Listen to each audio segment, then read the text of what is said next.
হরে কৃষ্ণ বন্ধুরা, পৃথিবীর সবথেকে বৃহত্তম মন্দির শ্রীধাম মায়াপুরে অবস্থিত। এই মন্দিরের বহিরাংশ আপনারা দেখতে পাচ্ছেন।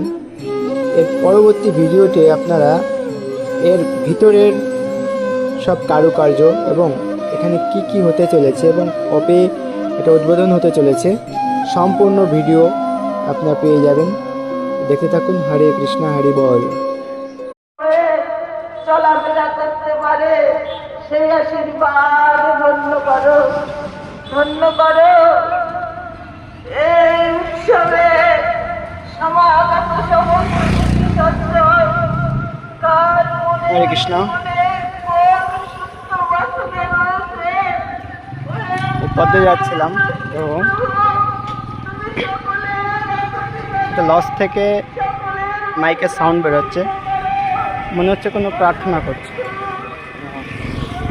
জানি না কিসের প্রার্থনা হচ্ছে, কিন্তু কি অদ্ভুতভাবে এনে বা সবার জন্য উনি একটা প্রার্থনা করছে, বাঁচার কি আকুতি, যারা অসুস্থ আছে তাদেরকে সুস্থ করে দাও, দীর্ঘায়ু কামনা করছে।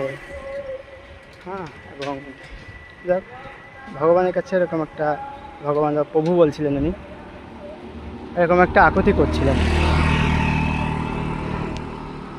এবং মাইক লাগিয়ে পর্যাপ্ত সাউন্ড, আমি অনেকটা দূরে এসেছি তাও স্পষ্ট শোনা যাচ্ছে।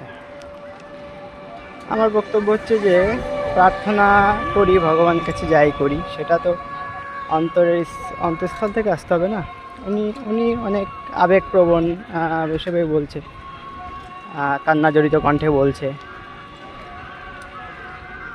কিন্তু আমার কাছে আমার কথা হচ্ছে যে আমি যে গৃহে করছি সেটা আছে সাউন্ডটা যেন সেই তার মধ্যেই সীমাবদ্ধ থাক। সেই সাউন্ডটা বাইরে দিয়ে, কারণ বিভিন্ন মানুষ বিভিন্ন রকমভাবে চিন্তা করে, সবাই তো আর ওনার আবেগের মূল্য দেবে না। তো সেই জন্যই বলছি যে সাউন্ডটাকে আমরা এইভাবে না করে নিজে ছোটো সাউন্ডের মাধ্যমে করি, বাইরে সং না লাগিয়ে উচ্চ সাউন্ড না করি, সেটাই মনে হয় মঙ্গল হয়। হরে কৃষ্ণ।